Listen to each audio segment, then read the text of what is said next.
So the second reason it's the best time is kind of counterintuitive because we just said it's the easiest time to set up between people who are listing properties and people who are looking for properties. On the other side of that, it's not Airbnb. Furnish Finder, for example, is not Airbnb in the sense that there's a lot more work to talk to the people up front, right? Even on Airbnb, you got to talk to them a little bit. It's not like short term where your calendar's open, your prices are set with software, you have automatic responses from software, and then you just walk away and people just start, the place just starts making money. It's not like that when it comes to midterm rentals. There's a lot of work on the front end with the inquiries. On the back end, there's not as much work with the turnovers and like talking to the clients while they're staying in the place. But on the front end, and that's not true, but it's not as, the tempo is still lower, right? So kind of summarize that, there definitely is much more work pre-booking, like getting the booking, answering questions. Less work in short-term rentals during the stay, but also stays longer. And then the turnovers kind of, I would say, a little bit more work because similar process with cleanings tends to be more maintenance needed, obviously with a longer stay. But yeah, the big difference there is that pre-booking phase. But I mean, the work on the turnovers is more work because the stays are longer, so the place gets dirty, I would imagine. Yeah, just more deep clean needed, more fixing things that kind of like broke during the stay. But it's like one cleaning every 3 months versus like 50 cleanings in those 3 months. So in that sense, it's less. But all the work is done up front in a midterm rental. Why do I think that's a good thing for people wanting to get into the space? It's because there's a lot of unknowns, right? And whenever there's a lot of fear and a lot of unknowns, nobody's getting in because they don't know what they're doing. And so if you're one of the first people to get in there, there's a lot of opportunity to just, be dominant, basically. Another example is the calendar. A lot of people are really afraid of the calendar management in midterm rentals because, and I am too, because I'm not an operator like Alan is. I'm thinking, well, right now it's September 5th, and things pick up around October, right? It should pick up a bit more by the month. So what if somebody books a place like October 20th, and like like now I have almost 2 months of this gap that's just funky, right? A lot of people, like, you don't have to answer that right here because we have other videos, but it's like there's fear there if you don't know what you're doing. You're like, okay, does that mean I just lose all 50 of those days then? That's a lot of income, right? And if you don't know what you're doing, for Alan, he knows what to do with that. But a lot of people will stay away from it because it's not like short term where it's like, oh, I know it'll get booked, whatever. Here, there's just so much more mystery with how to deal with that. How do you deal with refunds? How do you deal with pricing, right? Like, because the pricing is not dynamic. There is no pricing aggregator, right, Alan? There's no pricing tool designed for midterm rentals. People will use the typical short-term rental pricing tools for midterm rentals, but they're not really designed for it. So it takes a lot more manual work, even with those tools, to get them to do what you want it to do. Yeah, and that's just, again, that goes to the calendar, right? Like, you don't know how to price it. That means, how do I turn on Instabook? There is no Instabook. That's probably why. And that all goes back to, there's a lot of fear from people who want to get into it because you got a lot of questions about midterm rentals, right? Each week, people are asking you questions. Yeah. I mean, so this vacancy question is a common one. I would say the first one is when I talk to people interested, potential clients sometimes, is what can it make? That's kind of the upside, right? Hey, your property makes this much as a long term. It can make this much more as a midterm. Great. The immediate question that comes after that is, what's the vacancy like? Because you can make that much per month more, but if you have like 50% vacancy, then obviously you're making less overall. I kind of liken it to risk tolerance when it comes to investing, right? If you don't have the stomach for, potentially your stock portfolio dropping, it's a similar idea, right? Are you comfortable with periods of vacancy, even if the data shows overall annually you're going to make more?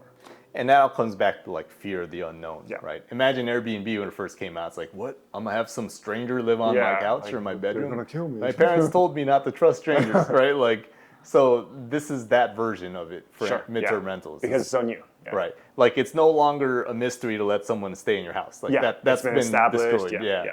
But now it's like, well, what happens if I buy a home or I don't long-term rent this thing and I midterm it, but then I get 2 months of vacancy.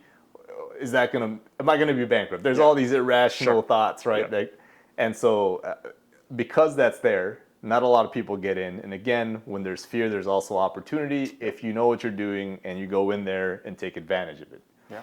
So that's more from the operator's perspective. Yeah. But from landlords and property owners, investors who Yeah. own houses, right? It's also a good time because you get the best of both worlds doing a midterm rental with your home. So there's a lot of benefits, right, Alan? And you talk about the best of both worlds. So can Yeah, you yeah. explain that in like a minute?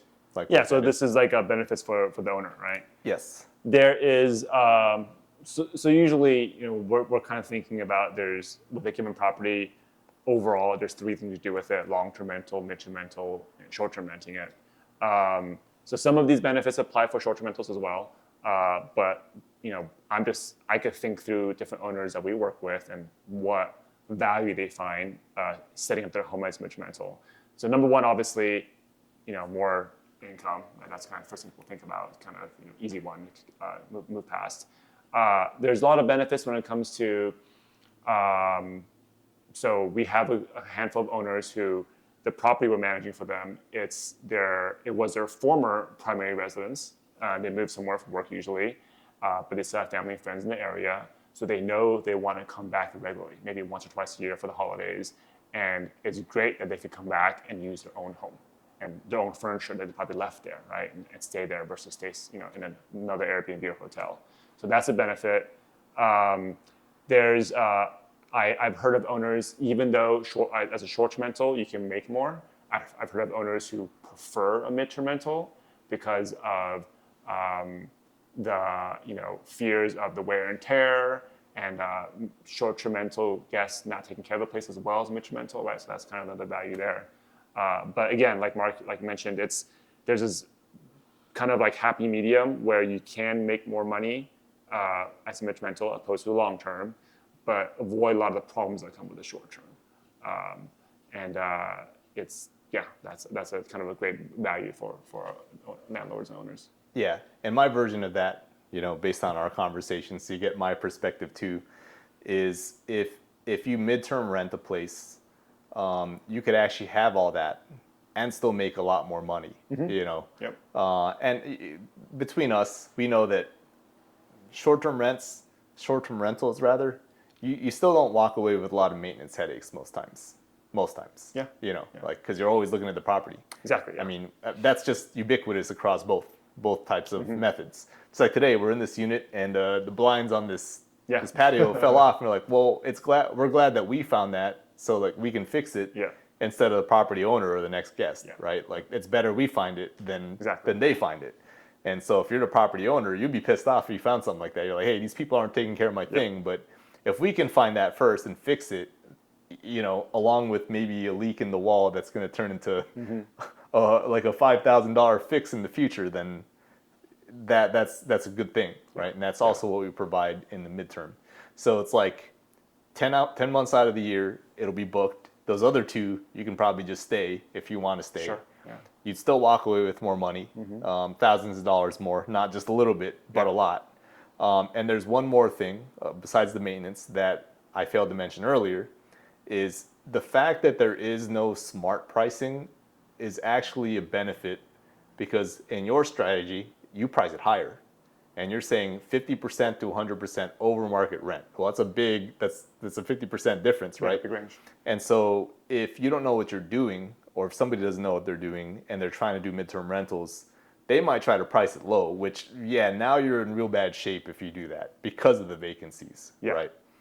Yeah, and that's something I could share about just on the personal side of learning about over the past few years how pricing midterm rentals work. Kind of getting into transitioning from short-term rentals to midterm rentals, I definitely had the fear of vacancy. And I would say even as early as earlier this year, working through that and thinking like the immediate vacancy I see on my calendar right now, right, is not necessarily the concern if the overall is okay. So one of the implications there is the fear of vacancy at times has led me to underprice our properties with this kind of, it's kind of, a natural way of thinking where, hey, if this property hasn't been booked for a while, if I lower the price, it will increase the chances I'll get a booking, right? That's true for a lot of different kind of businesses as far as selling goods and services. But not always true for midterm rentals. Because if there's a seasonality where it's going to be slow for that month across the market, across the whole, like LA, for example, then me lowering the price won't necessarily give me a booking. But once the demand returns and someone would have booked my place for the original price, now they're coming and booking for that cheaper price, right? So the question there is the vacancy because of my pricing, or is it because of macro, like trends outside my control, and I should, stay steady with my pricing strategy? So definitely something I've had to learn to go in, and that vacancies, pricing, and all that kind of playing together. Yeah, and because it's going back to the property owners, because it's still kind of unknown, right? Mm-hmm. It's been around forever, but it's unknown. It's not been this ubiquitous, Sure, yeah, right, as it is now. And the mentality of investors, yeah. If you're one of those property owners, you had 100 units and you convert 30 of them into MTRs, Mm-hmm. you're like one of the first people to like, oh, that's a good idea, let me just do it. Yeah. You're probably going to be happy in 2 years, Yeah, right? yeah. And even if like the market gets saturated, you already have a head start. Yep. You're already well known, right? There's a lot of benefits to that. Definitely. And it's just a matter of seeing that as a property owner, that there are a lot of advantages here, very few disadvantages. Yeah. Other than maybe your unit doesn't work out for whatever reason. But even if that does happen, both parties can just walk away with very little loss, yeah. right? There's definitely underwriting, like any kind of real estate investment up front to figure out, might get you 80% of it there to figure out, how well we'll do. And of course, once you're actually renting it out, like Mark mentioned, you can always convert back to long-term rental. Of course, there's furniture you have to deal with, a small issue, I would say. But the potential of the upside, especially in the right market, is definitely worth exploring. Yep. And one of the last reasons I think it's a good time is just regulation is just really favorable towards midterm. It always has. I mean, it's just like a month-to-month lease, which Basically. is why it's also another good reason, not that hard of a transition for a current property owner or a landlord, because when you explain this to someone, it's like, why is it called midterm rental? Is it just not a month-to-month lease? So it's very... It's kind of just like the current jargon, right? Yeah. The difference, it's similar to a long-term rental in the lease structure, but it's more similar to a short-term rental in the sense that it's furnished. Yes. So I think for a lot of long-term rental, whether they're owners or property managers, the big jump for them is like, oh my, I got to furnish a place? Who's taking care of the furniture? Who's going to fix it and stuff like that, right? Which, if you have a system for that, it's very easy. But then if you're like, historically have always dealt with unfurnished rentals, then that's kind of a mindset shift.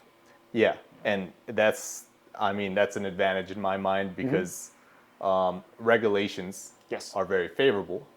But it's just, again, like if they can get over that furnishing thing, which is not that big of a deal. It's not, yeah. Yeah, it's and if it gets destroyed, the loss is offset by the income. Yeah, exactly. Like it's really offset. I guess you can just take another ride off too. They destroy your stuff, which it rarely happens. It will happen if you have a lot of places over years. You will have to replace stuff, but it's not as bad as people make it out to be. Like, we don't have people routinely come in and smash things up. Yeah, and this is kind of a different topic for future video, but there's there's insurance, there's security deposits from tenants, right? There's and then even just the idea of with wear and tear, you're making more overall, so it's like a business expense.